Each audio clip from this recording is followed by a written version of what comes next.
Iran Israel যুদ্ধ হলে বিশ্ব কিভাবে ক্ষতিগ্রস্ত হবে? তেল, অর্থনীতি ও বৈশ্বিক অস্থিরতা শুরু হয়ে গেছে। মধ্যপ্রাচ্য এমন একটি অঞ্চল যেখানে যুদ্ধ কখনো শুধু স্থানীয় থাকে না।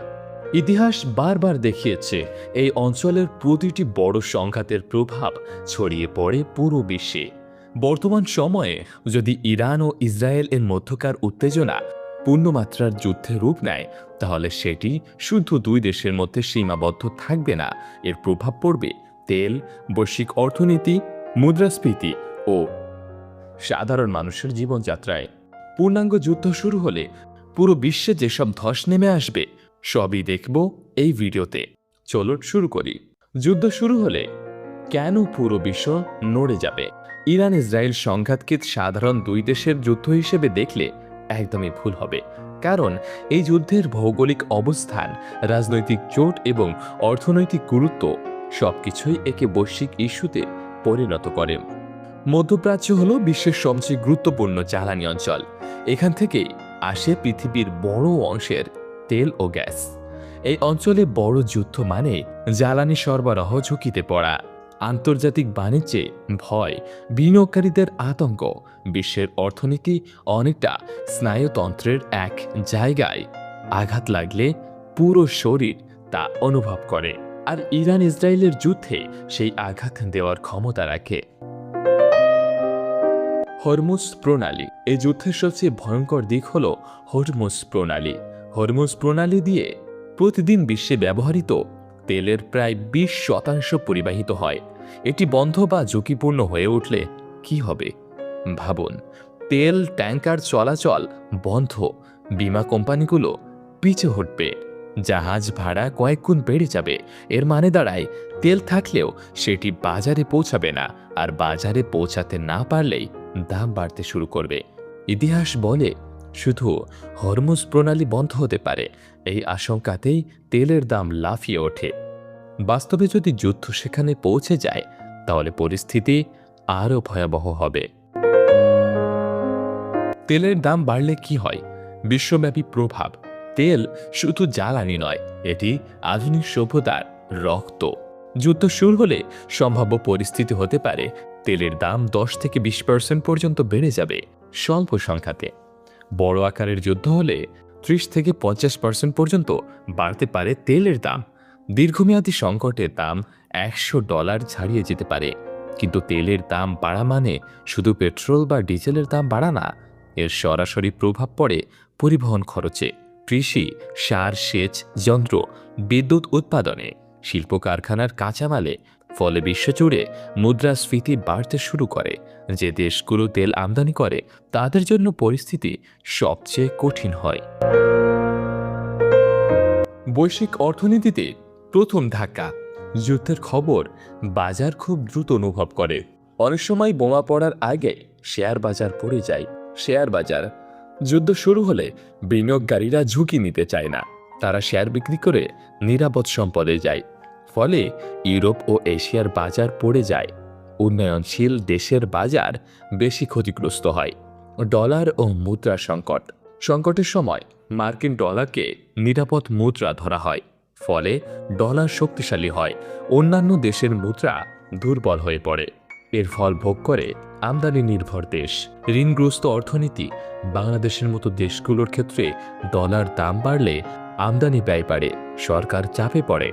সাধারণ মানুষের জীবনযাত্রা ব্যয়বহুল হয়ে ওঠে। সাধারণ মানুষের জীবনে কি সরাসরি প্রভাব পড়বে? যুদ্ধ হাজার হাজার মাইল দূরে হলেও এর প্রভাব ঘরে ঘরে পৌঁছে যায়। যুদ্ধের প্রথম কয়েক মাসেই মানুষ অনুভব করবে জ্বালানির দাম বাড়ছে, খাবারের দাম বাড়ছে, পরিবহন খরচ বাড়ছে, চাকরির বাজারে অনিশ্চয়তা। বিশেষ করে নিম্ন ও মধ্যবিত্ত মানুষ সবচেয়ে বেশি ক্ষতিগ্রস্ত হয়, কারণ তাদের আয় বাড়ে না কিন্তু খরচ বাড়ে। একটি যুদ্ধ যখন শুরু হয় তখন সবচেয়ে কম দামি মানুষই সবচেয়ে বেশি মূল্য দেয়। এটাই ইতিহাসের নির্মম সত্য। স্বর্ণের দাম কেন হঠাৎ আকাশ ছোঁয়া হয়? যখন পৃথিবী অনিশ্চয়তায় ঢুকে পড়ে, তখন মানুষ ও রাষ্ট্র দুটোই নিরাপত্তা খোঁজে। আর সেই নিরাপত্তার সবচেয়ে পুরনো প্রতীক হল স্বর্ণ। যুদ্ধ দীর্ঘ হলে সাধারণত যা ঘটে, বিনিয়োগকারীরা শেয়ার ও ঝুঁকিপূর্ণ সম্পদ বিক্রি করে, টাকা সরিয়ে নেয়। স্বর্ণের দিকে কেন্দ্রীয় ব্যাংকগুলো স্বর্ণ মজুত বাড়ায়। এর ফলাফল আন্তর্জাতিক বাজারে স্বর্ণের দাম দ্রুত বাড়ে। স্থানীয় বাজারে স্বর্ণ সাধারণ মানুষের নাগালের বাইরে চলে যায়। ইরান ইসরায়েল যুদ্ধ যদি দীর্ঘস্থায়ী হয়, তাহলে স্বর্ণ শুধু অলংকার নয়, বরং অর্থনৈতিক নিরাপত্তার ঢাল হয়ে উঠবে। বৈশ্বিক শক্তির রাজনীতি কিভাবে বদলে যাবে? এই যুদ্ধ শুধু মধ্যপ্রাচ্যের মানচিত্র নয়, বিশ্ব শক্তির ভারসাম্য বদলে দিতে পারে। দীর্ঘমেয়াদে যা হতে পারে, বড় শক্তিগুলো সরাসরি বা পরোক্ষভাবে জড়িয়ে পড়বে। নতুন সামরিক ও রাজনৈতিক জোট তৈরি হবে। পুরনো মিত্রতার ভিত নড়বড় হয়ে যাবে। বিশ্ব আবারও ধীরে ধীরে এমন এক পর্যায়ে যেতে পারে যেখানে আমরা বনাম তারা এই মানসিকতা রাজনীতিকে চালাবে। এতে কূটনীতির জায়গা সংকুচিত হবে আর সংঘাতের সম্ভাবনা বেড়ে যাবে। বৈশ্বিক বাণিজ্য ও সাপ্লাই চেইনের স্থায়ী ক্ষতি। যুদ্ধ দীর্ঘ হলে সবচেয়ে বড় ক্ষতিগ্রস্ত হয় বিশ্ব বাণিজ্য ব্যবস্থা। যা দেখা যেতে পারে শিপিং রুট বদলাতে বাধ্য হওয়া, বিমা খরচ স্থায়ীভাবে বেড়ে যাওয়া, পণ্য পরিবহনে দীর্ঘ সময় লাগা। এর মানে পণ্যের দাম স্বাভাবিক অবস্থায় ফিরতে অনেক দেরি হবে। শিল্প কারখানার উৎপাদন খরচ বাড়বে, ভোক্তারা দীর্ঘদিন উচ্চ মূল্যের চাপ অনুভব করবে। বিশ্ব অর্থনীতি তখন শুধু ব্যয়বহুলই নয়, বরং ধীরগতির হয়ে উঠবে। ছোট ও উন্নয়নশীল দেশগুলোর ভবিষ্যৎ ঝুঁকি।